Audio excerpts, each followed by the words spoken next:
বল পেয়ে গেছেন সেই বাবু সরকার, গোলকিপার রুবেল রানা কিন্তু জায়গায় আটকে যাচ্ছে। আবারও ক্লিয়ার করলেন বাবু, বাবু থেকে সোহান, সোহান থেকে বল পেয়ে গেছেন মামুন,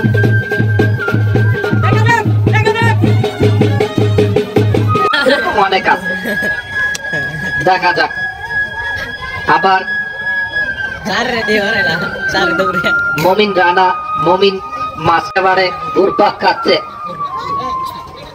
বাপ জমেছে দেখার মতো।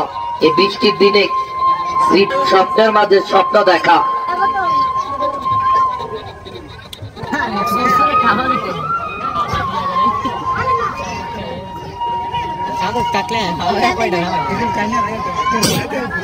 আবারও লং কিক।